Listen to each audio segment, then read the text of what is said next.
إن الحمد لله نحمده ونستعينه ونستغفره ونعوذ بالله من شرور أنفسنا ومن سيئات أعمالنا من يهده الله فلا مضل له ومن يضلل فلا هادي له وأشهد أن لا إله إلا الله وحده لا شريك له وأشهد أن محمدا عبده ورسوله أما بعد فإن خير الحديث كتاب الله وخير الهدي هدي محمد صلى الله عليه وسلم وشر الأمور محدثاتها وكل محدثة بدعة وكل بدعة ضلالة وكل ضلالة في النار رب اشرح لي صدري ويسر لي أمري واحلل عقدة من لساني يفقهوا قولي رب اعوذ بک من همزات الشیاطین و اعوذ بک رب ان یحضرون اعوذ باللہ السمیع العلیم من الشیطان الرجیم ولا تکونوا کالتی نقضت غزلها من بعد قوة انکاسا وقال اللہ تبارک وتعالی فی مقام آخر واعبد ربک حتی یأتیک الیقین۔ اللہ رب العزت کی ہم پر بے شمار نعمتیں ہیں، اس قدر نعمتیں کہ انہیں شمار کرنا ہمارے بس سے باہر ہے۔ حتیٰ کہ اللہ رب العزت نے قرآن کریم میں 2 مقامات پر سورۃ النحل اور سورہ ابراہیم میں ارشاد فرمایا وَإِن تَعُدُّوا نِعْمَتَ اللَّهِ لَا تُحْصُوهَا، اگر تم اللہ کی نعمتوں کو گننا بھی چاہو تو گن نہیں سکتے۔ اور سورہ ابراہیم میں ان الفاظ کے آگے یہ بھی فرمایا ان الانسان لظلوم کفار، انسان بڑا ہی ظالم اور بڑا ہی ناشکرا ہے۔ اور یہ ظالم ہونا اور ناشکرا ہونا اللہ رب العزت نے اس لیے فرمایا کہ نعمتیں استعمال کرتے ہیں لیکن ان پر شکر نہیں کرتے۔ اللہ رب العزت نے ہمیں ایک بہت بڑی نعمت سے نوازا کہ ہم نے رمضان المبارک کے روزے رکھے، اور پورے روزے رکھنے کی اللہ نے توفیق عطا فرمائی۔ اللہ تعالیٰ تمام مسلمانوں کے روزے، ان کی تراویح، ان کی تلاوت قرآن، قیام، سب چیزیں اللہ رب العزت قبول فرمائے۔ یہ بہت بڑی نعمت تھی، اور ہماری عمریں ظاہر ہے کہ بہت تھوڑی ہیں، جیسا کہ بڑی مشہور و معروف حدیث ہے سنن ترمذی اور سنن ابن ماجہ میں، نبی اکرم صلی اللہ علیہ وسلم فرماتے ہیں اعمار امتی ما بین 60 الی 70 وقلہم من یجوز ذلک، میری امت کی عمریں 60 اور 70 کے درمیان ہیں، اور بہت تھوڑے لوگ ہیں جو اس سے آگے جاتے ہیں۔ اور ابن ماجہ میں جو الفاظ ہیں وَأَقَلُّ أُمَّتِي، میری امت میں سے سب سے کم عمر کے لوگ وہ ہیں جو زیادہ سے زیادہ 70 سال تک پہنچتے ہیں، یعنی زیادہ سے زیادہ 70، اور بہت تھوڑے ہیں جو اس سے آگے جاتے ہیں۔ اللہ رب العزت نے ہماری ان چھوٹی عمروں کو بہت بڑی برکت سے نواز دیا کہ ہمیں رمضان دیا، ماہ قرآن اور ماہ لیلۃ القدر، کہ اگر کوئی اس ایک رات کی عبادت کر لے، اس ایک رات کو پا لے، تو وہ 83 سال اور 4 مہینے، 83 سال اور 4 مہینے کے برابر بھی نہیں بلکہ اس سے زیادہ کا اجر و ثواب حاصل کر سکتا ہے۔ خیر من الف شہر، برابر نہیں بلکہ بہتر۔ اور رمضان المبارک آیا، رمضان المبارک گزر گیا۔ اب ہمارے مسلمانوں کی اس کے بعد 3 قسمیں ہو جاتی ہیں رمضان المبارک کے گزر جانے کے بعد۔ ایک وہ ہیں جو جس طرح رمضان المبارک میں بڑے شوق ذوق سے نمازیں، روزہ، تلاوتیں، قرآن کریم کی نفلی صدقات، ادائیگی زکوٰۃ، یہ بڑے جذبے سے، بڑے شوق سے کر رہے تھے، اور رمضان گزر گیا، اور وہ بھی اس کے ساتھ ہی مسجدوں سے گزر گئے، مسجدوں سے ان کا رشتہ تعلق جو ہے وہ ٹوٹ گیا۔ یہ فصلی کہیں، موسمی کہیں، موسمی نمازی ہوتے ہیں جنہیں رمضانی نمازی کہہ سکتے ہیں، یہ ربانی اور رحمانی نمازی نہیں ہیں۔ بعض اہل علم نے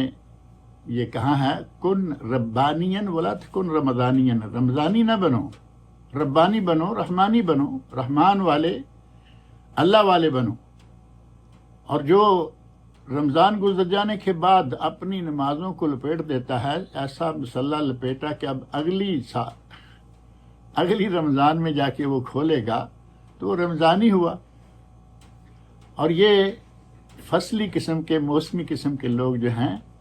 یہ اکثریت میں ہیں، اکثریت میں یہ ہے مسلمانوں میں سے۔ اور دوسری قسم وہ ہے کہ وہ رمضان جیسا جوش اور جذبہ تو نہیں رہتا، لیکن کچھ تعلق رکھتے ہیں مسجد سے، جمعہ پڑھتے ہیں اور کبھی کبھی نماز بھی پڑھ لیتے ہیں، کبھی کسی نماز میں آ گئے، کبھی کسی میں آ گئے، کبھی 2-3 میں غائب ہو گئے، کبھی 2-4 اکٹھی پڑھ لی، باجماعت پڑھ لی، کبھی بیجماعت پڑھ لی۔ یہ درمیانی قسم کے لوگ ہیں۔ کچھ یہ بھی ہوتے ہیں، اور کچھ وہ نمازی ہیں کہ جو رمضان آیا جس طرح وہ رمضان المبارک میں تھے اسی طرح وہ رمضان کے بعد بھی ہوتے ہیں۔ ان کو دیکھنے سے پتہ چلتا ہے کہ یہ رمضان غیر رمضان ہر وقت، ہر موسم، ہر مہینے کے مسلسل نمازی، مسلسل پرہیزگار، جو اعمال صالحہ وہ رمضان المبارک میں انجام دیتے رہے، وہ باقی مہینوں میں بھی اسی طرح مسلسل سر انجام دیتے رہتے ہیں۔ اب یہ ایسے لوگ ہیں جن کے بارے میں کہا جا سکتا ہے کہ یہ ٹھاٹھ کے نمازی ہیں، پکے صوم و صلات کے پابند لوگ۔ 8 کے نمازی بھی ہیں جو صرف جمعہ پڑھتے ہیں، 360 کے نمازی ہیں جو صرف عید پڑھتے ہیں، 61 کے نمازی ہیں کہیں اکٹھے بیٹھے ہوئے پھنس گئے، نماز پڑھنے کے لیے چلے گئے دوسروں کے ساتھ، 4-6 لوگ اکٹھے بیٹھے تھے، ایک بے نماز بھی تھا، اور جب اس نے دیکھا کہ سارے جا رہے ہیں، میں اب اکیلا کیسے یہاں بیٹھا رہ جاؤں، وہ بھی اٹھ کے نماز میں چلا جاتا ہے۔ اسے کہا جاتا ہے 61 کا نمازی۔ اور کچھ کھاٹ کے نمازی ہیں، وہ دوسری کوئی بھی نماز نہیں پڑھتے، البتہ یہ اعلان ہو کہ فلاں فوت ہو گیا ہے اور اس کا جنازہ ہے، وہ جنازے میں ضرور پہنچتا ہے۔ ان سب نمازیوں کی اقسام جو ہیں یہ اللہ کے یہاں منظور مقبول نہیں ہیں۔ اللہ کے یہاں منظور و مقبول وہی ہیں جو ٹھاٹھ کے نمازی ہیں۔ اور بشر حافی ایک نیک آدمی گزرے ہیں، انہوں نے کہا، بئس القوم قوم لا یعرفون للہ حقا الا فی رمضان۔ بہت بری ہے وہ قوم، بہت برے ہیں وہ لوگ جو اللہ کو، اللہ کے حق کو صرف رمضان میں پہچانتے ہیں، باقی دنوں میں پہچانتے ہی نہیں۔ ہمیں اللہ رب العزت اس قوم میں سے نہ بنائے، رمضان میں بھی ہم اللہ کا حق پہچانیں اور غیر رمضان میں بھی، اور یہ سارے مہینے اللہ کے ہیں، رمضان بھی اللہ کا، اس کے علاوہ جو 11 مہینے ہیں وہ بھی سارے اللہ کے۔ تو پھر ہمیں رمضان کو خاص کر دینا اور باقی ایام میں بالکل ہی بیٹھ جانا، یہ ہمیں زیب نہیں دیتا۔ اگر کسی نے رمضان المبارک میں عبادت کی ہے، رمضان المبارک میں صحیح معنوں میں اس نے عبادت کا حق ادا کیا ہے، تو اس کی یہ عبادتیں قبول ہوئیں یا نہیں، اس کی کچھ علامتیں اہل علم نے بیان کی ہیں۔ ان میں سے پہلی علامت یہ ہے کہ عبادت رمضان کی کرنے کے بعد اللہ اسے ایسی توفیق دے دے کہ وہ اس عبادت میں تسلسل اور استمرار، مسلسل یہ سلسلہ اس کے یہاں شروع رہے۔ الطاعہ بعد الطاعہ، اطاعت کی اور اس کے بعد بھی اسے اطاعت کی توفیق، رمضان کے بعد بھی اطاعت کی توفیق ملتی رہے، تو سمجھیں کہ اس کے رمضان کے کیے ہوئے اعمال صالحہ اللہ رب العزت نے قبول کر لیے، اور وہ گناہوں سے بچتا رہے گا اور نیکیاں کرتا رہے گا۔ اور دوسری چیز جو اس کے اس رمضان کے اعمال کے مقبول ہونے کا اشارہ دیتی ہے یا اس کی علامت سمجھی جا سکتی ہے، وہ ہے استقامت۔ اگر یہ رمضان کے بعد بھی پکا نمازی رہا، رمضان کے بعد بھی صدقہ خیرات وغیرہ کرتا رہا، رمضان کے بعد بھی موقع بموقع روزہ رکھتا رہا، تو سمجھیں کہ اس کے رمضان کے روزے جو ہیں وہ بھی اللہ نے قبول کر لیے۔ اور نیکیاں کرنا، نیکی کے بعد نیکی کی توفیق مل جانا، اب یہ نہیں کہ اس سے کبھی گناہ ہی نہیں ہوگا، انسان ہے کبھی گناہ ہو بھی جاتا ہے، لیکن اس کا مسلسل نیکیاں کرتے رہنا اس کے گناہوں کا مداوع بن جاتا ہے، جیسا کہ اللہ رب العزت نے ارشاد فرمایا ہے ان الحسنات یذہبن السیئات، نیکیاں برائیوں کو بہا لے جاتی ہیں۔ اور نبی اکرم صلی اللہ علیہ وسلم نے ارشاد فرمایا اتبع السیئہ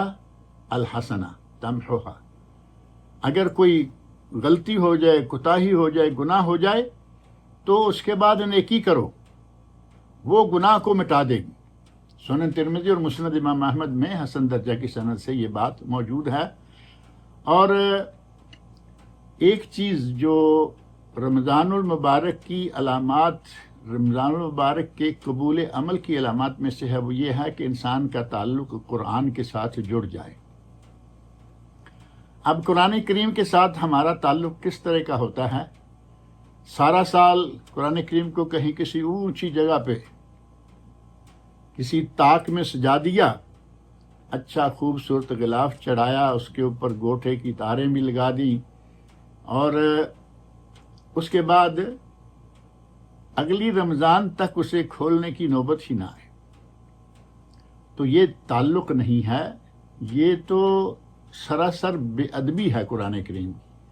ہمارے دل میں نیت اچھی ہوتی ہے کہ ہمیں کہیں بے ادبی نہ ہو جائے، یعنی پشت نہ ہو جائے، قرآن کریم کو اونچا رکھو، اور یہ تو بے ادبی نہیں تھی تو مان لیا ہم نے۔ بے ادبی جو اصل بے ادبی ہے وہ قرآن کریم کو ترک کر دینا، قرآن کریم سے ناطا توڑ بیٹھنا، یہ بے ادبی جو ہے وہ ہم 11 مہینے تک کے لیے قائم رہتے، یہ بھی سراسر غلط ہے۔ اگر قرآن کریم کے ساتھ کسی کا تعلق جڑ جائے تو سمجھیں کہ رمضان المبارک میں ہم نے کچھ کیا ہے تو اللہ رب العزت نے اسے شرف قبولیت سے نواز دیا ہے۔ رمضان المبارک میں روزہ رکھے ہوئے ہوں تو ہماری خواہش ہوتی ہے عموماً کہ ہم کسی ایسے آدمی کے پاس نہ بیٹھیں جو بد زبان ہے، ہنستے ہنستے بھی گالیاں، اور موقع بے موقع، وقت بے وقت گالیاں، کوئی بات بھی نہیں ہے گالیاں بکتے جاتا ہے۔ اس آدمی سے ہم تھوڑا اوائڈ کرتے ہیں کہ بھئی نہ ہم اس کے پاس بیٹھیں گے، نہ گالیاں سننے کو ملیں گی، اور اسے بھی نہیں نکالا۔ ایسے کسی کو بھی، ایسے لوگ تو ہوا کو بھی گالیاں نکالنے سے باز نہیں آتے۔ اگر رمضان المبارک کے بعد اس کا تعلق اس قسم کے لوگوں سے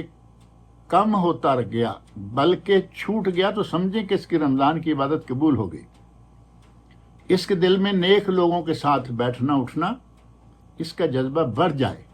کیونکہ رمضان میں اس نے کوشش کی کہ اس طرح کے بد زبان آدمی کے پاس نہ بیٹھوں،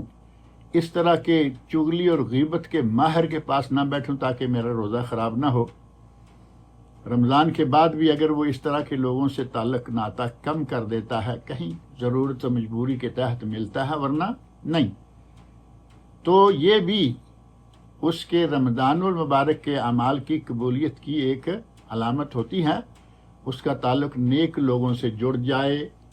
خوش اخلاق لوگوں سے جڑ جائے، دیندار اور پرہیزگار لوگوں سے جڑ جائے تو سمجھو کہ اللہ نے اس کی رمضان کی عبادتیں قبول کر لیں۔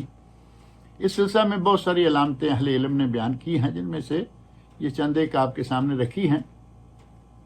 اور ہم نے جو نیکیاں کی رمضان المبارک میں، اللہ رب العزت انہیں قبول فرمائے۔ اور ہماری نیکیاں بھی کیا ہوتی ہیں،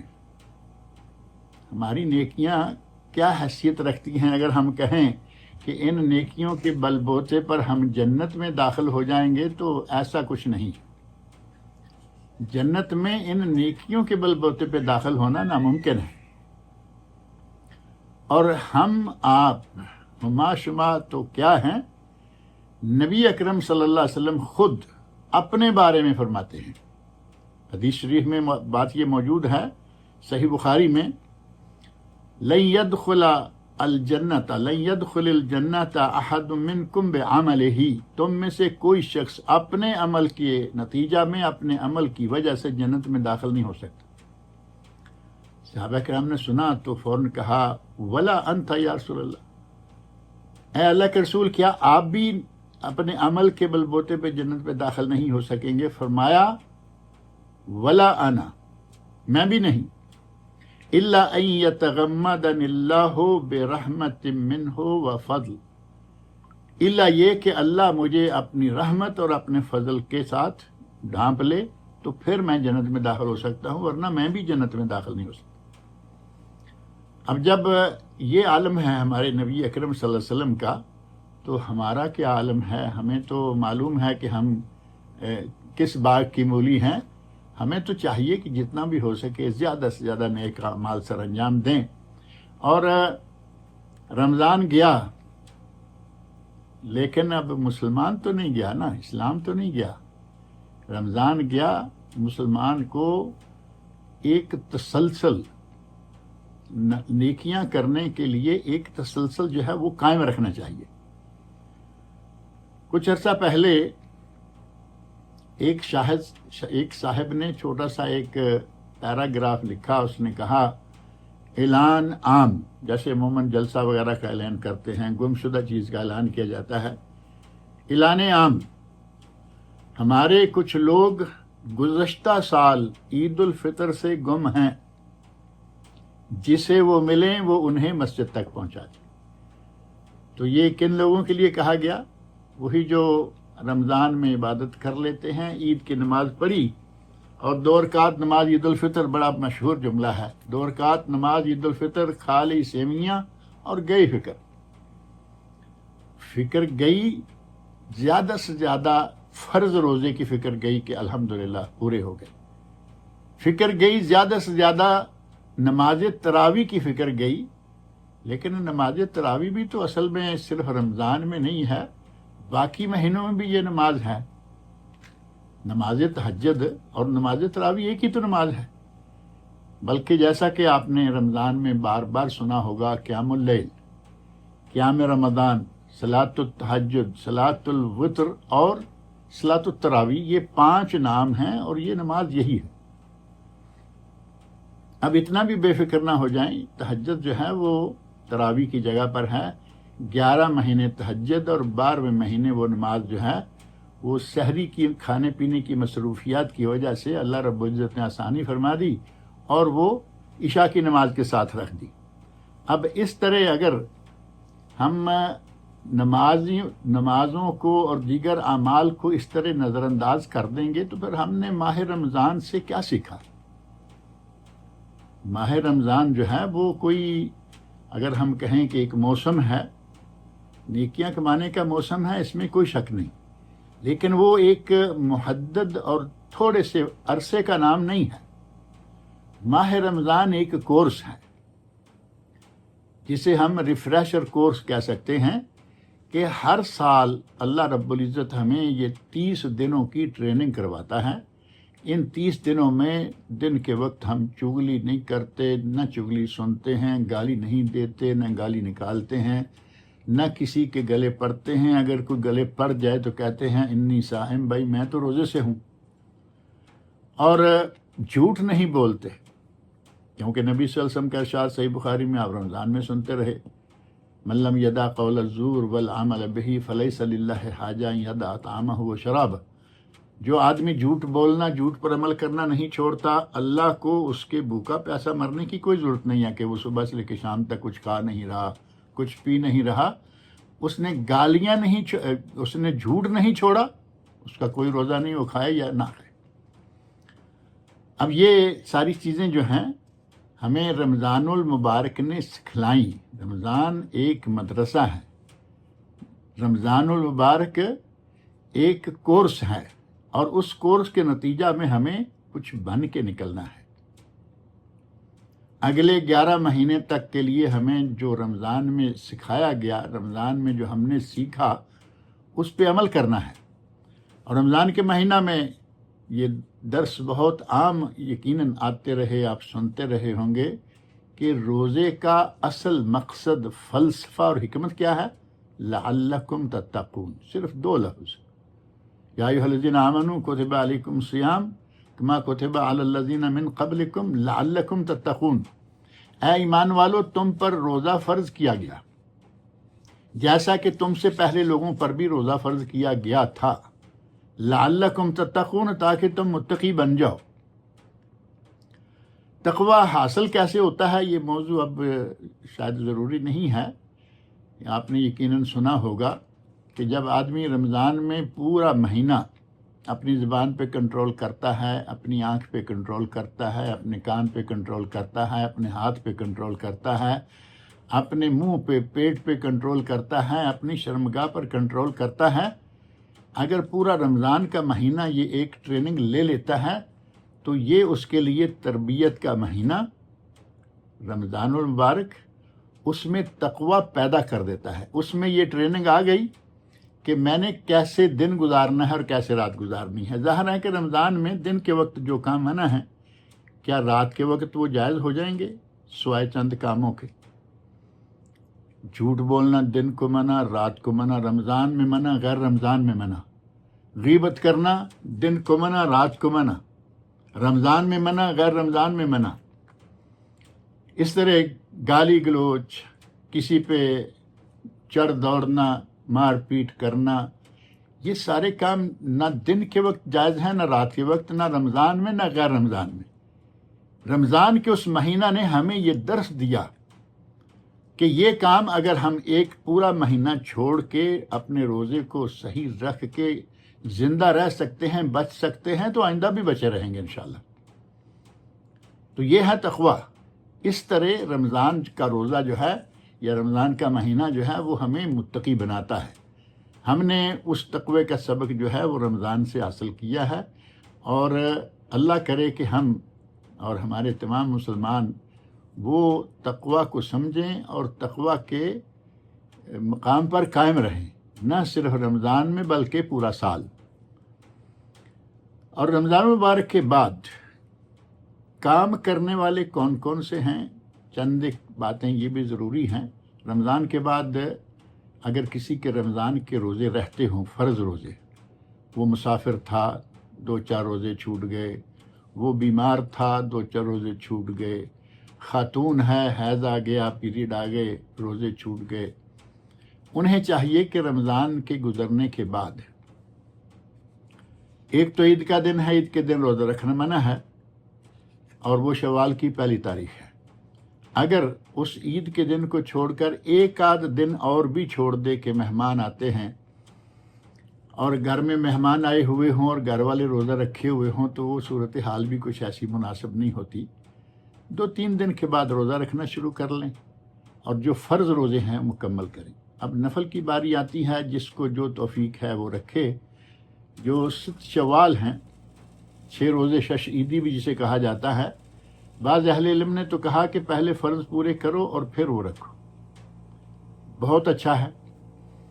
لیکن اگر کوئی فرض روزے سال کے دوران کبھی بھی رکھنے کی نیت ہے پکی کہ رکھیں گے، اور شوال کے 6 روزے رکھ لیتا ہے تو جائز ہے۔ ام المومنین حضرت عائشہ صدیقہ رضی اللہ عنہا کا عمل یہ معروف ہے حدیث میں، وہ کہتی ہیں کہ میں اپنے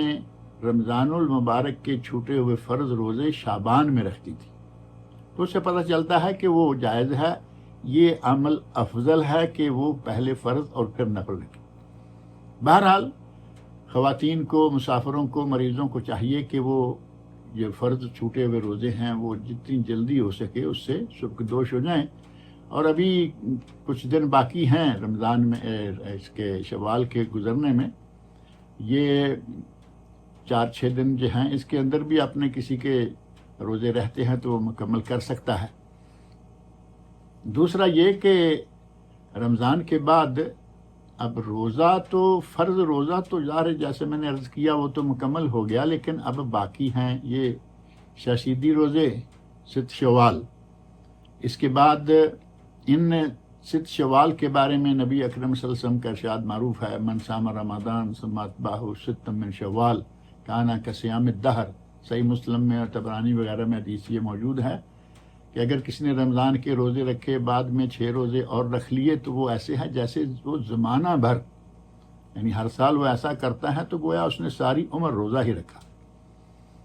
یہ شوال کے 6 روزے ہیں، اور اس کے بعد اب ذوالحج آ جائے گا، یوم عرفہ کا روزہ ہے، 1 دن کا روزہ۔ احتسب علی اللہ ان یکفر السنتین، نبی اکرم صلی اللہ علیہ وسلم فرماتے ہیں کہ 2 سال کے گناہوں کو معافی کی مجھے اللہ سے توقع ہے۔ اس سے آگے جائیں تو محرم شروع ہو جائے گا، 10 محرم عاشورہ کا روزہ، احتسب علی اللہ ان یکفر السنہ، نبی صلی اللہ علیہ وسلم فرماتے ہیں کہ 1 سال کے گناہوں کو معاف کر دیتا ہے، مٹا دیتا ہے۔ اور ہفتہ وار ویکلی روزے ہیں پیر جمعرات، جن کے بارے میں نبی صلی اللہ علیہ وسلم فرمایا کہ بندوں کے اعمال پیر جمعرات کو اللہ کے حضور پیش ہوتے ہیں، اور میں چاہتا ہوں کہ جب میرے اعمال اللہ کے حضور پیش ہوں تو میں روزے کی حالت میں ہوں۔ اور اسی طرح ایام بیز کے روزے ہیں، یعنی 13، 14، 15، کسی بھی مہینے کی 13، 14، 15 یہ روزے رکھے جائیں۔ اور ان روزوں کے بارے میں نبی اکرم صلی اللہ علیہ وسلم نے فرمایا تھا، صحابی کہتے ہیں اوصانی خلیلی بثلاث، میرے دوست یعنی نبی اکرم صلی اللہ علیہ وسلم نے مجھے 3 کاموں کی وصیت کی، ان میں سے 2 رکعتیں صلاۃ الضحیٰ، کم از کم 2 رکعتیں میں یہ پڑھا کروں۔ ایک ہے صلاۃ الاشراق جو سورج نکلنے کے 15 منٹ بعد ہے، اور اگر 2 گھنٹہ 1.5 گھنٹہ کے بعد پڑھیں تو ظہر سے پہلے پڑھ لیں تو وہ صلاۃ الضحیٰ ہے، جسے چاشت بھی کہتے ہیں، اور وہی اصل میں صلاۃ الاوابین ہے۔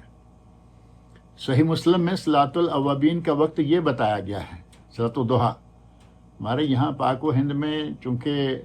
مغرب عشاء کے درمیان جو رکعتیں پڑھی جاتی ہیں صلاۃ الاوابین کے نام سے، اس کے ساتھ بڑے لمبے چوڑے اجر ثواب جوڑے ہوئے ہیں۔ لوگ وقت کی پرواہ نہیں کر رہے کہ صحیح وقت اس کا کیا ہے، مغرب عشاء کے درمیان پڑھتے ہیں، بالکل وہ حدیث ناقابل عمل ہے، اور صحیح مسلم کی حدیث کے مقابلہ میں ظاہر ہے کہ ضعیف حدیث کو لینا بات نہیں بنتی، لیکن ہمارے یہاں عادت ہے کہ لوگ لیتے ہیں۔ اور تیسری وصیت یہ کی گئی کہ میں سونے سے پہلے وطر پڑھ لیا کروں۔ حضرت ابو ہریرہ رضی اللہ عنہ کی حدیث ہے، ان کے یہ باتیں ہیں کہ مجھے نبی صلی اللہ علیہ وسلم نے وصیت فرمائی۔ تو یہ 3 روزے 13، 14، 15 کے یہ رکھ لینے چاہیے۔ اور صوم داؤدی ہے، اللہ تعالیٰ کسی کو اگر توفیق دیتا ہے تو وہ صوم داؤدی، 1 دن روزہ 1 دن چھٹی، نبی صلی اللہ علیہ وسلم نے ان روزوں کو بہترین روزے قرار دیا۔ اور بعض لوگ تقویٰ کے زور میں آ کے مسلسل روزے رکھے جاتے ہیں، مہینہ 2 مہینے 6 مہینے بلا ناغہ، اور اس طرح بلا ناغہ روزے رکھنے والوں کے بارے میں نبی صلی اللہ علیہ وسلم نے ارشاد فرمایا، صحیح مسلم میں حدیث ہے، لا صام ولا افطر، اس نے نہ روزہ رکھا نہ اس نے افطار کیا، یعنی اس کو ثواب نہیں ملے گا کیونکہ وہ سنت کی خلاف ورزی کر رہا ہے۔ اسی طرح جو حرمت والے 4 مہینے ہیں ان کے روزے ہیں، ان میں روزے رکھنا بہت ہی اجر و ثواب ہے۔ ذوالقعدہ، ذوالحجہ، محرم اور رجب، یہ 4 مہینے جو ہیں اشہر حرم ہیں، ان میں روزے رکھے جائیں۔ اور رمضان کے بعد زکوٰۃ تو رمضان میں دے دی، اور رمضان میں صدقہ خیرات بھی کر دیا، صدقہ خیرات کا سلسلہ جاری رکھنا چاہیے، جب جہاں جہاں کوئی موقع ملے صدقہ کریں اور دوسروں کا تعاون کریں۔ اور تلاوت قرآن کریم کے بارے میں نے ذکر کر دیا کہ یہ اتنا اونچا نہ رکھیں کہ ہماری دسترس سے دور ہو جائے، ہمارا ہاتھ پہنچنا چاہیے، کہیں قریب رکھیں قرآن کریم کو، اور نماز پنجگانہ کی پابندی کریں۔ جس طرح رمضان میں کوشش کر کے پابندی کے ساتھ نماز پنجگانہ ادا کی، اسی طرح رمضان کے بعد یہ سلسلہ جاری رہنا چاہیے، اور خوب توبہ طائب ہو جائیں اور اعمال خیر میں دلچسپی لیتے رہیں اور یہ سلسلہ جاری رکھیں۔ یہ چیزیں رمضان کے بعد ہمیں جاری رکھنی چاہیے۔ رمضان مبارک ہمیں جو سکھلا کے گیا ہے انہی میں سے صبر کرنا بھی ہے۔ بھوک لگی ہوئی ہے، صبر کریں، تھوڑا وقت اور باقی ہے، پیاس لگی ہے، افطار ہو لینے دیں۔ اور ساتھ ہی ہمیں رمضان کے روزے نے یہ سکھلایا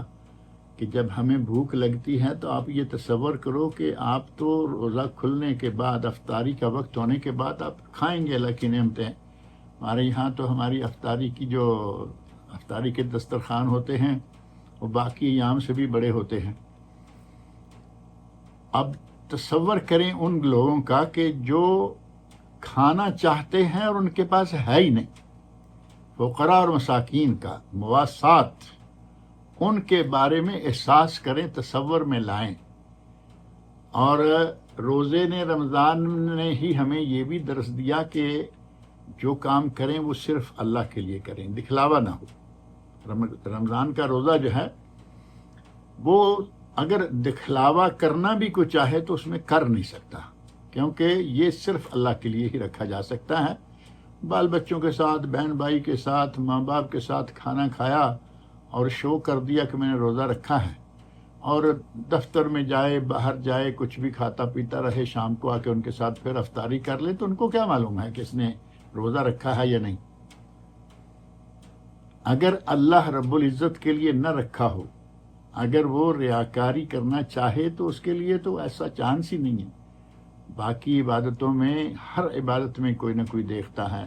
لیکن روزے میں کچھ وقت ایسے آتے ہیں کہ آدمی کو سوائے اللہ کی کوئی نہیں دیکھ رہا ہوتا، اس وقت بھی وہ اپنا روزہ قائم رکھتا ہے۔ یہ اخلاص، اللہ کی خاطر وہ روزہ رکھے ہوئے ہے، ورنہ وہ توڑ لیتا۔ یہ اخلاص جو ہے یہ ہمیں سال بھر، عمر بھر جاری رکھنا چاہیے۔ ہر وہ کام جو کریں اس میں اللہ کی رضا ڈھونڈیں، لوگوں کے لیے نہیں۔ اور قرآن کریم کی تلاوت کو تسلسل کے ساتھ جاری رکھیں، ذکر و اذکار کرتے رہا کریں۔ اللہ رب العزت نے ہمارے لیے نبی اکرم صلی اللہ علیہ وسلم کو بہترین نمونہ بنا کے بھیجا تھا۔ اللہم انی، اے اللہ میں تجھ سے مدد مانگتا ہوں۔ اللہ کا ذکر کرنے کے لیے بھی نبی اکرم صلی اللہ علیہ وسلم یہ دعا کیا کرتے تھے کہ اے اللہ مجھے حسن ذکر، حسن عبادت، اللہم انی علی ذکرک و شکرک و حسن عبادتک، ذکر، شکر، حسن عبادت کی میری مدد کر، ان کی ادائیگی کے لیے میری مدد فرما۔ اور رمضان میں جیسے میں نے پہلے بھی عرض کیا ہے کہ برے لوگ جو گالی گلوچ والے ہیں، غیبتوں والے ہیں، ان کو چھوڑے رکھا ہے۔ اب یہ سلسلہ مسلسل جاری رہنا چاہیے، اور نبی صلی اللہ علیہ وسلم نے بڑی بہترین مثال دی اس سلسلہ میں کہ اچھا ساتھی، اچھی صحبت، صحبت صالح ترا صالح کند و صحبت طالح ترا طالح کند۔ برے لوگوں میں بیٹھیں گے برے ہو جائیں گے، اچھے لوگوں میں بیٹھے اچھے رہیں گے۔ نبی صلی اللہ علیہ وسلم فرماتے ہیں مثل الجلیس الصالح و مثل الجلیس السوء، نیک دوست، نیک ساتھی کی مثال اور برے دوست، برے ساتھی کی مثال کا حامل المسک و نافخ الکیر، ایک خوشبو بیچنے والے اور دوسرے بھٹی جھونکنے والے کی ہے۔ اچھا ساتھی خوشبو بیچنے والا اور برا ساتھی بھٹی جھونکنے والا۔ خوشبو والے سے آپ خوشبو خرید لیں گے، وہ آپ کو ہدیہ کر دے گا، نہیں تو وہاں اس کے ساتھ ہیں، بیٹھے ہیں،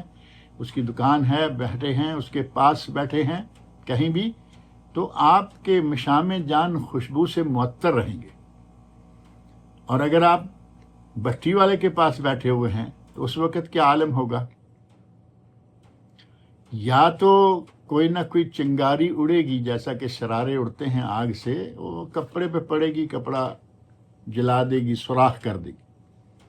اور اگر یہ نہیں ہوا تو کم از کم جب تک وہاں بیٹھے رہیں گے ایک بہت بری سی لوہا جلنے کی، زنگ جلنے کی، اور یہ بدبو آتی رہے گی۔ نبی اکرم صلی اللہ علیہ وسلم نے فرمایا کہ ان دونوں کی مثال اس طرح کی ہے، اور یہ بات صحیح بخاری، مسلم اور صحیح ابن حبان میں موجود ہے۔ اچھے لوگوں کے ساتھ بیٹھنا اٹھنا جو ہے یہ جاری رکھیں۔ اور کچھ اعمال ایسے ہیں کہ وہ محض رمضان کے بعد نہیں، وہ ہمیشہ کیے جاتے رہنے چاہیے، اور ان میں سے آدمی فوت ہو جاتا ہے تو اس کے اعمال کا سلسلہ بند ہو جاتا ہے، یہ تو معروف ہے۔ لیکن 3 عمل ایسے ہیں کہ ان کا ثواب اور اجر جاری رہتا ہے۔ نبی اکرم صلی اللہ علیہ وسلم فرماتے ہیں اذا مات الانسان انقطع عنہ عملہ الا من 3، آدمی فوت ہو جائے تو اس کا سلسلہ عمل کا منقطع ہو گیا سوائے 3 چیزوں کے۔ صدقۃ جاریہ، اپنے ہاتھوں سے وہ کوئی صدقہ جاریہ کر کے گیا، وہ جب تک وہ چیز قائم رہے گی، لوگ اس سے استفادہ کرتے رہیں گے، تب تک اس کے لیے وہ صدقہ جاریہ، اس کا ثواب اجر جو ہے اس کو پہنچتا رہے گا۔ وہ فوت ہو چکا ہے لیکن اس کا نیکی کرنے کا میٹر چل رہا ہے، اللہ رب العزت اس میں وہ کاؤنٹنگ جو ہے وہ چل رہی ہے، اس کا ثواب روز بروز بڑھ رہا ہے۔ وَعِلْمٌ يُنْتَفَعُ بِهِ، دنیا میں کوئی علم چھوڑ جائے، کسی کو قرآن کریم ناظرہ پڑھا دیا، جب تک وہ تلاوت کرے گا اس کو بھی ثواب پہنچتا رہے گا۔ یہ ہمارے یہاں قرآن خوانیوں کا رواج ہے جس کی کوئی شرعی حیثیت نہیں ہے۔ اگر مدرس نے، معلم نے، استاد نے قرآن پڑھایا ہے تو اس پڑھنے والے کو ثواب ہوگا اور پڑھانے والے کو بھی ثواب ہوگا، اور پڑھنے والے کے ثواب میں کمی نہیں ہوگی۔ اسی طرح والدین ہیں، والدین خرچہ کرتے ہیں، محنت کرتے ہیں، پابندی کے ساتھ بچے کو اٹھاتے ہیں، بھیجتے ہیں کہ جاؤ جا کے سپارہ پڑھ کے آؤ، والدین کو بھی ثواب ہوگا۔ اور یہ جو محلے کے لوگوں کو اکٹھے کر لیا اور خواتین کو اکٹھے کر لیا اور بریانی وغیرہ اچھی طرح پکا لی، کچھ مٹھائیاں لے آئے، تو ان کے بارے میں تو ہمارے بر صغیر کا اگر یہ کہا جائے کہ سب سے بڑا جو عالم شمار کیا جاتا ہے، بڑے لمبے چوڑے القاب ہیں فاضل بریلوی کے، انہوں نے کہا کہ یہ گناہ ہے۔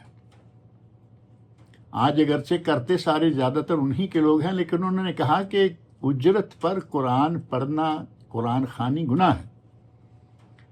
اب سائل نے کہہ دیا کہ حضرت اگر اجرت طے نہ ہو، یعنی یہ طے نہیں ہے کہ مجھے 5,000 10,000 کتنا دیں گے، تو کہا اگر یہ طے ہو کہ شیرینی بٹے گی، یعنی بریانی کھلائیں گے، مٹھائی وغیرہ بوندی تقسیم ہوگی، تب بھی گناہ ہے، پڑھنے والے کو بھی اور پڑھانے والے کو۔ لیکن ہمارے یہاں وہ سلسلہ جو ہے وہ کچھ اس انداز سے چل رہا ہے کہ اللہ تعالیٰ رحم فرمائے، ایسا علم قرآن کریم پڑھا دیا، ترجمہ پڑھا دیا، تفسیر پڑھا دی، مدرس نے مدرسہ میں طالب علم کو علم دین سکھلا دیا، کسی نے کوئی دین کی کتاب مرتب کر دی، اور جب تک لوگ اس کتاب سے استفادہ کرتے رہیں گے اس کو فائدہ پہنچتا رہے گا۔ آپ اندازہ کریں، موطا امام مالک، مسند امام احمد اور امام ابو حنیفہ رحمہ اللہ کی بھی ایک چھوٹی سی کتاب ہے، اور امام شافعی کی الام ہے، اور اسی طرح مسند امام شافعی۔ کب کی یہ باتیں ہیں کہ وہ کچھ کر کے گئے، آج بھی لوگ اسے استفادہ کر رہے ہیں اور قیامت تک کرتے رہیں گے۔ ان چاروں ائمہ کے بعد لے لیں امام بخاری، مسلم، ابو داؤد، ترمذی، نسائی، ابن ماجہ، امام طبرانی، امام حاکم، کتنے ائمہ ہیں۔ جس نے جو بھی دین کا صحیح کام، صحیح علم لکھا، جب تک اسے استفادہ ہوتا رہے گا دنیا اس سے استفادہ کرے گی اور اس کے نامہ اعمال میں ثواب پہنچتا رہے گا، آگے جاتا رہے گا۔ اور تیسرا معاملہ، تیسرا کام جس کا ثواب اسے پہنچتا رہتا ہے وہ ہے ولد صالح یدعو لہ، نیک اولاد۔ نیک اولاد چھوڑ گیا اور وہ اس کے لیے دعائیں مانگتی ہے۔ اب اگر اولاد کو نیک بنایا ہی نہیں، اولاد کو بنا دیا انجینئر، ڈاکٹر، پروفیسر، فلاں بڑی بڑی ڈگریاں دلا دیں، لیکن اسے اتنا بھی معلوم نہیں ہے کہ اسلامی آداب قضائے حاجت کیا ہے، بول و براز کے آداب کیا ہیں، اسے یہ بھی معلوم نہیں۔ کیا دعائیں کرے گا باپ کے لیے؟ مسجد میں کبھی گیا نہیں۔ ہمارے یہاں نماز کے لیے آخری دعا جو بڑی مشہور ہے، کتابوں میں بھی لکھی ہے اور قرآن کریم کی دعا ہے، رب اجعلنی مقیم الصلاۃ ومن ذریتی ربنا وتقبل دعا ربنا اغفر لی ولوالدی وللمؤمنین یوم یقوم الحساب۔ رب اغفر لی ولوالدی، اے اللہ مجھے بخش دے اور میرے ماں باپ کو بخش دے۔ جب مسجد میں نہیں جائے گا تو وہ یہ دعا کہاں کرے گا؟ اللہ تعالیٰ ہماری اولادوں کو نیک کرے، اور اللہ ہمیں والدین کو یہ توفیق دے کہ وہ اپنی اولادوں کو دین کی طرف لگائیں۔ صرف دنیا نہیں، انجینئر بننا منع نہیں، ڈاکٹر بننا منع نہیں، پروفیسر لیکچرر بننا منع نہیں، لیکن پہلے مسلمان، پہلے دیندار اور پھر اس کے بعد دنیا دار، جو جائز کام ہے وہ سارے کرے، کوئی حرج نہیں۔ اور رمضان کے بعد مسجدوں کا تعلق قائم رہنا چاہیے، مسجد میں آنا جانا پابندی کے ساتھ جیسے پہلے جایا کرتے تھے رمضان میں بھی، یہ ہمیشہ قائم رہنا چاہیے۔ بلکہ بہت سارے اہل علم کا اور اہل تقوی کا ذکر کیا جاتا ہے کہ انہوں نے کبھی اذان مسجد سے باہر نہیں سنی۔ مقصد کیا تھا کہ وہ اذان سے پہلے مسجد میں موجود ہوتے تھے۔ کہا گیا کہ یہ اذان تو غافلوں کے لیے ہے کہ ان کو پتہ بتایا جائے کہ نماز کا وقت ہونے والا ہے۔ جس کو نماز کی پابندی ہے، دل میں اہتمام ہے، اسے اذان کی ضرورت نہیں ہے، وہ پہنچے گا۔ اور بعض اہل تقوی کے بارے میں ہے کہ وہ کہتے ہیں 30 سال ہو گئے، 40 سال ہو گئے، میں نے کبھی کسی نمازی کی گردن نہیں دیکھی۔ کیا مقصد تھا؟ یعنی امام کو چھوڑ دیں، کیونکہ امام جو ہے وہ تو سب سے آگے اکیلا ہوتا ہی ہے نا، یعنی میں کبھی دوسری تیسری چوتھی صف میں نہیں کھڑا ہوا، 5 نمازیں صف اول کے غازی، پکے بہترین نمازی۔ اس انداز کا ہمیں اپنے اوپر کچھ نہ کچھ اثر دیکھنا چاہیے، دکھانا چاہیے۔ اور اگر نماز کا انتظار کریں گے مسجد میں بیٹھ کر، یا دل میں آپ تیار ہیں کہ ابھی اذان ہوتی ہے اور ہم نماز کے لیے نکلیں گے، وضو کیا ہوا ہے، تو نبی صرف فرماتے ہیں لا یزال احدکم فی الصلاۃ، یعنی فہو فی الصلاۃ ما دامت الصلاۃ تحبسہ، جب تک وہ نماز کے انتظار میں ہے وہ نماز میں شمار رہے گا۔ لا یمنعہ ان ینقلب الی اہلہ الا الصلاۃ، اسے مسجد سے نکل کر اپنے گھر جانے سے روکنے والی کوئی چیز نہیں سوائے نماز کے۔ صحیح بخاری میں یہ حدیث موجود ہے کہ اگر نماز کا انتظار کرے گا تو اسے بھی اللہ رب العزت نماز کا ہی ثواب دے گا، جب تک وہ مسجد میں یا کہیں بھی بیٹھ کے نماز کے انتظار میں بیٹھا رہتا ہے۔ اور رمضان المبارک کے بعد ہمارے عمل میں تسلسل رہنا چاہیے۔ یہ نہ ہو کہ رمضان گیا اور ہم بھی گئے۔ رمضانی نہیں بلکہ رحمانی اور ربانی بنیے۔ نبی اکرم صلی اللہ علیہ وسلم کا ارشاد ہے، صحیح بخاری اور صحیح مسلم میں حدیث ہے، احب الاعمال الی اللہ ادومھا وان قل، اللہ کو وہ اعمال بہت پسند ہیں جو چاہے چھوٹے چھوٹے کیوں نہ ہوں لیکن مسلسل ہوں۔ ایک آدمی 24 گھنٹے میں 2-4 رکعتیں صرف نفل پڑھتا ہے، لیکن بلا ناغہ پڑھتا ہے، صحیح اوقات میں، مکروہ اوقات میں نہیں، 2-4۔ آپ اندازہ کریں کہ 30 دن میں اگر یہ 4 رکعتیں پڑھتا ہے تو 30 دن میں کتنی رکعتیں ہوں گے؟ 120۔ اور ایک آدمی نے کبھی اٹھا اور اکٹھی 8 پڑھ لی، کبھی اٹھا اور ابھی اس نے 8-10 اکٹھی کر لیں۔ اب 1 یا 2 دن مہینے میں اس نے کچھ ایسے کیا تو وہ اس کے بہت پیچھے رہ جائے گا جو تھوڑا کرتا ہے لیکن مسلسل کرتا ہے۔ یہ ہے احب الاعمال الی اللہ ادومھا وان قل۔ صحیح بخاری اور صحیح مسلم میں حدیث ہے، اور ام المومنین حضرت عائشہ صدیقہ رضی اللہ عنہا اس کے راوی ہیں۔ وہ یہ بھی فرماتی ہیں کہ وکانا، نبی اکرم صلی اللہ علیہ وسلم کے بارے میں، وکانا اذا عمل عملا اثبتہ، جب آپ کوئی عمل کرتے تو اس کو پھر مستقل جاری رکھتے، داوم علیہ، یعنی اس پر دوام ہوتا، ہمیشگی ہوتی۔ صحیح بخاری مسلم میں یہ الفاظ بھی موجود ہیں۔ اور صحیح مسلم میں الفاظ ہیں کانا عملہ دیمہ دائمہ، یعنی نبی اکرم صلی اللہ علیہ وسلم کا عمل جو ہوتا تھا وہ دوام ہوتا تھا۔ اس کی مثال آپ ایک سمجھنے کے لیے آسانی سے یہ لی جا سکتی ہے کہ آپ تہجد پڑھا کرتے تھے، اور اگر کبھی بیماری تکلیف کی وجہ سے تہجد کی نماز رہ گئی تو یہ نہیں کہ رہ گئی تو رہ گئی، نفل ہی تو ہے، کون سا فرض ہے۔ آپ دن کے وقت 12 رکعتیں پڑھتے ہیں، تہجد کی 11 رکعتیں ہیں، لیکن جب کبھی قضا ہو جاتی تو آپ پھر 11 نہیں بلکہ 12 رکعتیں پڑھتے تھے۔ یہ ہے دیمہ، ہمیشہ آپ ایک عمل شروع کرتے تو اس کو مسلسل جاری رکھا کرتے تھے۔ اور جیسا کہ پہلے میں نے عرض کیا ہے کہ صحیح بخاری مسلم کے حدیث ہے، ہم اپنے عمل سے جنت میں تو نہیں جائیں گے، جائیں گے تو اللہ کی رحمت سے، لیکن اس کا معنی یہ تو نہیں ہے نا کہ اللہ کی رحمت کا انتظار کرنے بیٹھ جائیں۔ اللہ کی رحمت بھی تو ان پہ نازل ہوگی نا جو اللہ والے ہوں گے، پہلے اللہ والے بنیں گے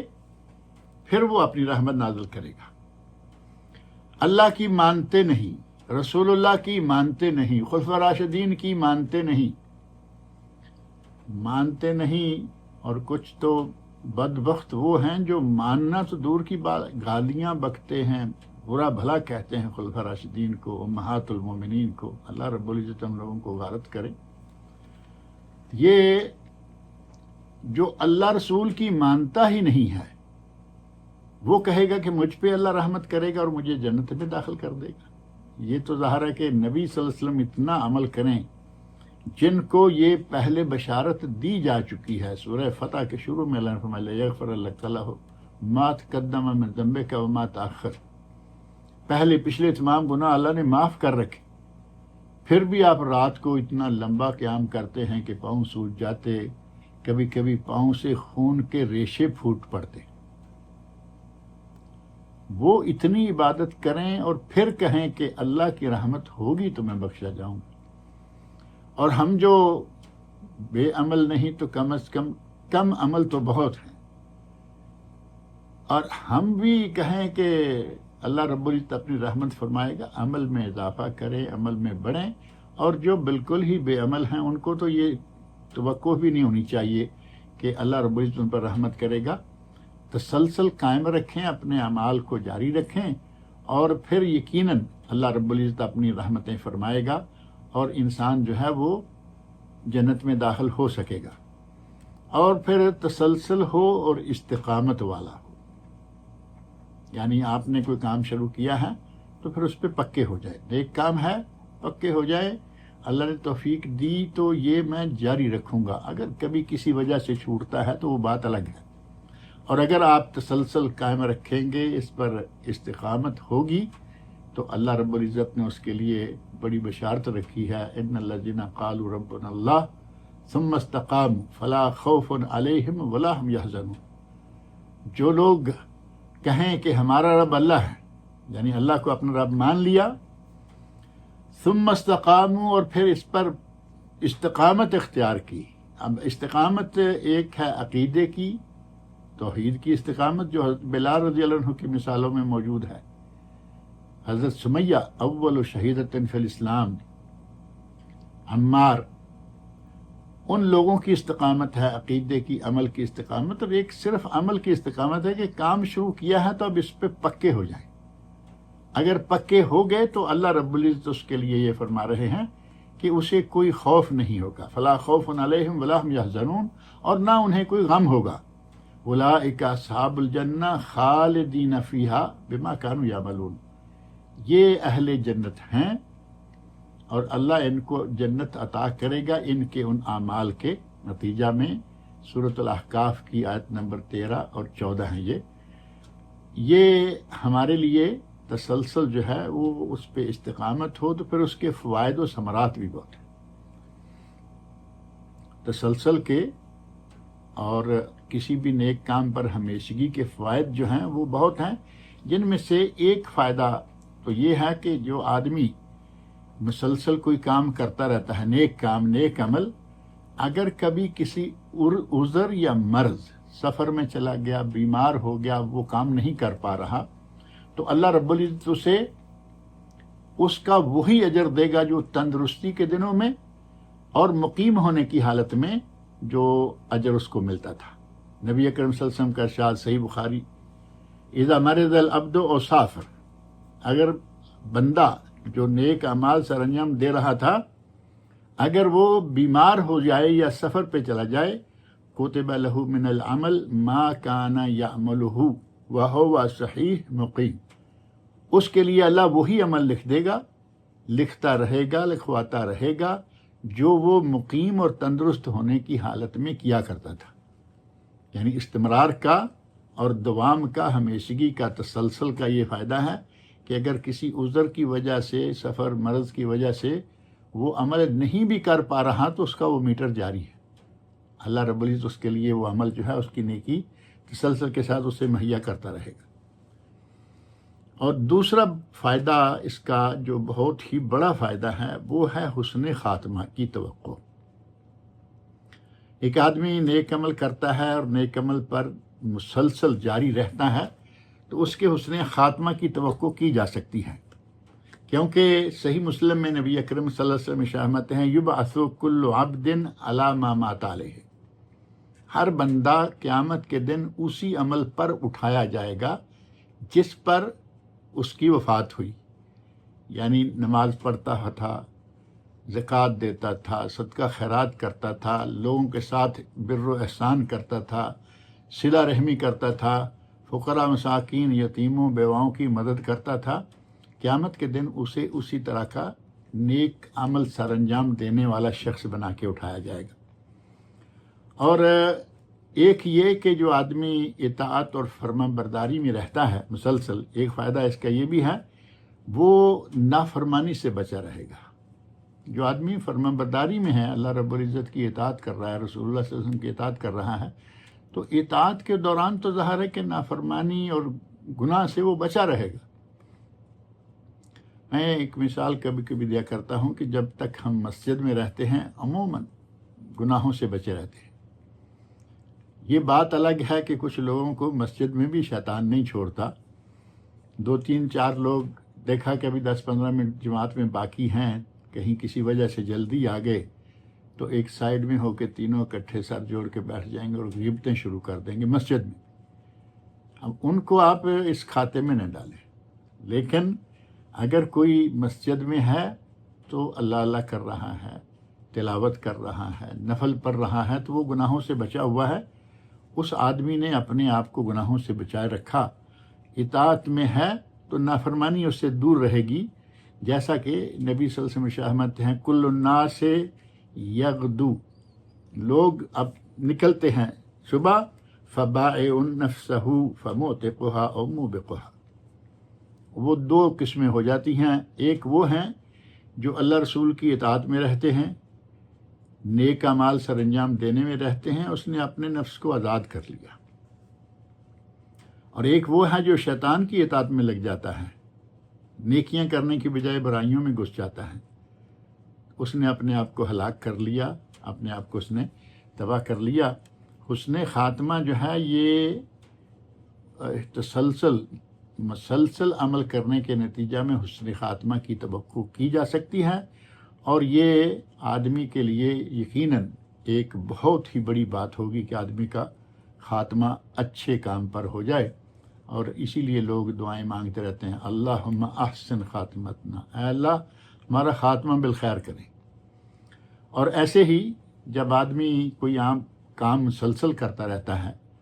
تو اس کے لیے وہ کام آسان بھی ہو جاتا ہے، ایک جیسے روٹین ہو جاتی ہے۔ شروع میں ہو سکتا ہے کہ اسے کچھ بوجھل نظر آئے، یا یہ بھی ہوتا ہے کہ شیطان کی طرف سے کچھ تھوڑا سا اس کو ابھارا جا رہا ہو، بگایا جا رہا ہو کہ کس کام کرنے جا رہے ہو، لیکن جب وہ طے کر لے گا، ارادہ کر لے گا کہ مجھے یہ کام کرنا ہے، تو اس کے لیے وہ کام آسان ہو جائے گا۔ جیسا کہ سورۃ اللیل 30ویں سپارے میں سورۃ اللیل کی آیت 5 6 اور 7 میں اللہ نے فرمایا وَأَمَّا مَنْ أَعْطَى وَاتَّقَى وَصَدَّقَ بِالْحُسْنَى فَسَنُيَسِّرُهُ لِلْيُسْرَى، جس آدمی نے دیا، عطا کیا، صدقہ و خیرات کرتا رہا، واتقا اور تقوی اختیار کیا، پرہیزگار بنا رہا، وصدق بالحسنى اور اس نے حسنہ کلمہ توحید کی اس نے تصدیق کی، اللہ کی، اللہ کے رسول صلی اللہ علیہ وسلم کی توحید اور رسالت کی تصدیق کی، اور ساتھ ہی اس نے نیکی بھی جاری رکھی، اپنے ہاتھ سے پیسہ بھی دیتا رہا اور تقوی بھی اختیار کیا، فَسَنُيَسِّرُهُ لِلْيُسْرَى، تو ہم اس کے لیے آسان کر دیتے ہیں۔ یعنی اس کے لیے کوئی بھی کام جو ہے جس کو وہ مسلسل کرنا شروع کر دیتا ہے، اللہ رب العزت اس کے لیے آسانیاں پیدا کر دیتا ہے کہ اس کو یہ نہیں لگتا کہ میں کوئی بڑا پہاڑ ڈھا رہا ہوں، آسانی کے ساتھ وہ کام جو ہے وہ سر انجام دے دیتا ہے۔ اور تسلسل کے ساتھ نیک عمل جاری رکھنا رمضان میں غیر رمضان میں، یہ سعادت کا سبب ہے، بہترین زندگی کا باعث ہے، اور اللہ کے ساتھ ایک بہترین تعلق ہو جانے کا سبب ہے۔ قرآن کریم میں سورۃ النحل کی آیت نمبر 97 میں اللہ رب العزت نے فرمایا ہے، من عمل صالحا من ذکر او انثی وہو مؤمن، جس نے عمل صالح سر انجام دیا، وہ مرد ہے یا عورت ہے اور وہ مومن ہے، فَلَنُحْيِيَنَّهُ حَيَاةً طَيِّبَةً، ہم اسے بہترین طیب زندگی عطا کریں گے، وَلَنَجْزِيَنَّهُمْ أَجْرَهُمْ بِأَحْسَنِ مَا كَانُوا يَعْمَلُونَ، اور جو عمل وہ انجام دے رہے ہیں ہم اس کا انہیں بہترین بدلہ دیں گے۔ گویا کہ اس کے لیے زندگی بھی سعادت، خوشگوار زندگی بن جائے گی، بہترین زندگی بن جائے گی، اور اللہ کے ساتھ اس کا ایک تعلق بھی قائم ہو جائے گا، بلکہ قائم رہے گا، اور ساتھ ہی وہ نبی اکرم صلی اللہ علیہ وسلم کی جو سنت ہے اس پر بھی عامل شمار ہوگا، نبی صلی اللہ علیہ وسلم کی اقتداء کر رہا ہے، پیروی کر رہا ہے، جیسا کہ حدیث پہلے ذکر کی میں نے، صحیح بخاری مسلم کی حضرت عائشہ فرماتی ہیں کہ نبی صلی اللہ علیہ وسلم جب کوئی کام کرتے تو اس کو پکا کرتے، مسلسل کرتے رہتے، اس پر عمل ہو جائے گا، گویا کہ نبی صلی اللہ علیہ وسلم کی اس سنت کا بھی عامل وہ شخص شمار ہوگا۔ اور نبی صلی اللہ علیہ وسلم تو پورے جہان کے لیے بہترین نمونہ ہے، لقد کان لکم فی رسول اللہ اسوۃ حسنہ، جیسا کہ سورۃ الاحزاب کی آیت 21 میں اللہ تعالیٰ نے فرمایا ہے، اگر کوئی آدمی نیک کام کرتا ہے، مسلسل کرتا ہے، تو یہ لوگوں کے لیے یہ بھی نمونہ بن جائے گا، اور صرف نمونہ نہیں بن جائے گا بلکہ یہ جو نیک کام کرے گا اور اس کو دیکھ کر دوسرے لوگ بھی وہ نیک کام کرنا شروع کر دیں گے، تو اس کو اپنے عمل کا بھی ثواب ہوگا اور دوسرے لوگوں کے عمل کا بھی ثواب ہوگا، اور ان لوگوں کے عمل سے کوئی کمی بھی نہیں ہوگی۔ جیسا کہ رمضان کے روزہ کے بارے میں آپ نے بہت حدیثیں سنی، من فطر صائما، جس نے کسی کا روزہ افطار کروایا اسے اپنے روزے کا ثواب بھی ملے گا، اور جس کا روزہ افطار کروایا اس کے روزے کا بھی ثواب ملے گا، من غیر ان ينقص من اجرہ شیئا، من غیر ان ينقص من اجرہ شیئا، اس روزے دار کے روزے سے بھی کوئی ثواب میں کمی نہیں کی جائے گی۔ اللہ کے خزانے نا پیدا کنار ہیں، اس کو ثواب دیا جائے گا اور اس کے ثواب میں سے کمی بھی نہیں کی جائے گی۔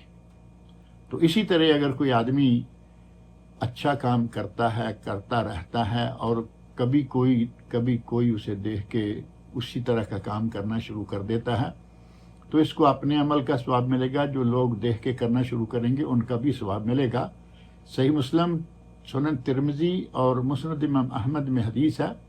نبی اکرم صلی اللہ علیہ وسلم، اور صحیح مسلم میں ایک واقعہ بھی ہے، نبی صلی اللہ علیہ وسلم کے پاس کچھ اعرابی آ گئے، دور سے جو لوگ صحراؤں میں رہتے ہیں آ گئے، اور وہ بڑے پتلی حالت میں تھے، نہ کوئی کام کا کپڑا ان کے پاس، نہ کوئی ان کی وضع قطع، ایسی پتہ چل رہا تھا کہ یہ بڑے فقیر اور مسکین لوگ ہیں۔ نبی صلی اللہ علیہ وسلم نے لوگوں کو توجہ دلائی، ترغیب دلائی، لیکن کوئی اپنی جگہ سے نہیں اٹھا، گویا کہ توجہ نہیں دی۔ کبھی کبھی تو ایسا ہوا کہ نبی صلی اللہ علیہ وسلم نے اشارہ کیا اور لوگ اپنا جان مال جو چیز، ہر چیز قربان کرنے کے لیے تیار رہے، لیکن کبھی ایسا بھی ہوتا ہے بات کو سمجھنے میں یا بات کو ذہن میں بٹھانے میں کچھ تھوڑا سا وقت لگ جائے،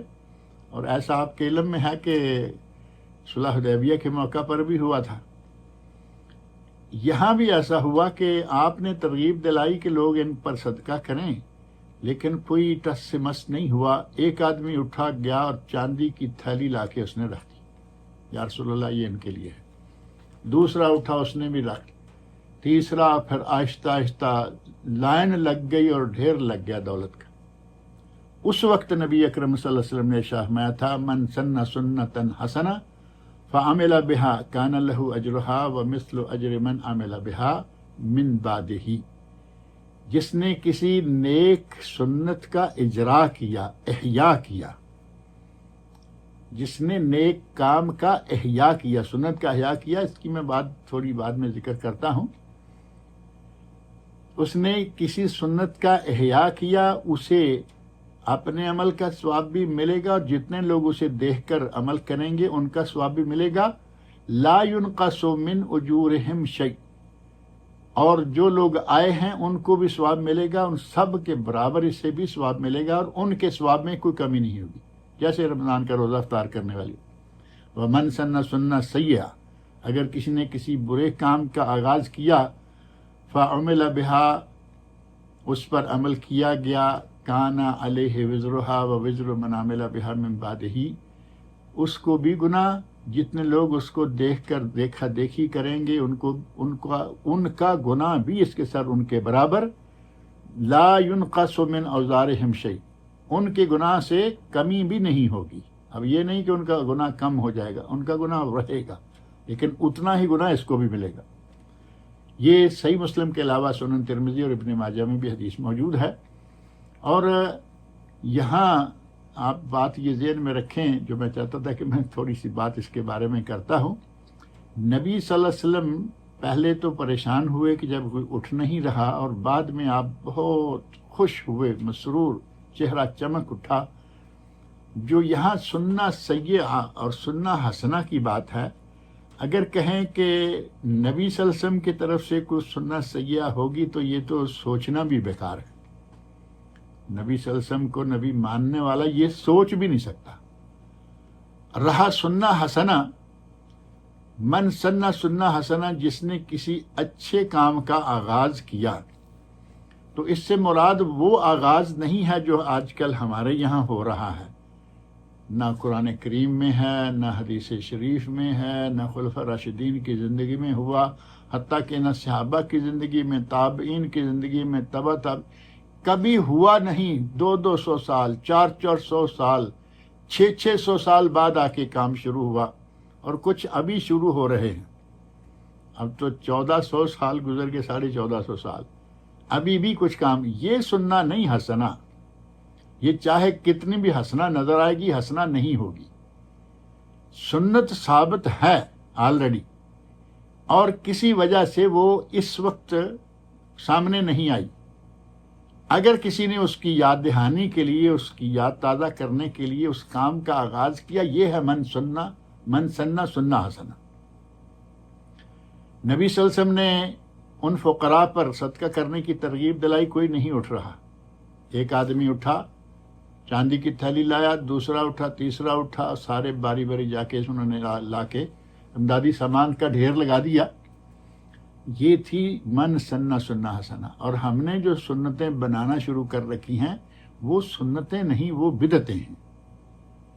ان بدعات سے ہمیں بچنا چاہیے، کیونکہ بدعات کی تو نبی صلی اللہ علیہ وسلم نے بڑی سخت مذمت فرمائی۔ کل بدعۃ ضلالہ وکل ضلالۃ فی النار۔ جو بھی کام دین میں نیا داخل کیا جائے اور اس کو نیکی سمجھا جائے، دین کا حصہ سمجھا جائے، اور وہ کام کتاب و سنت سے ثابت نہ ہو، خلفاء راشدین صحابہ سے ثابت نہ ہو، تو وہ سنت نہیں ہے، بلکہ وہ بدعت ہے۔ اور آج ہمارا معاشرہ بدعات سے لت پت ہے۔ اللہ رب العزت رحم فرمائے،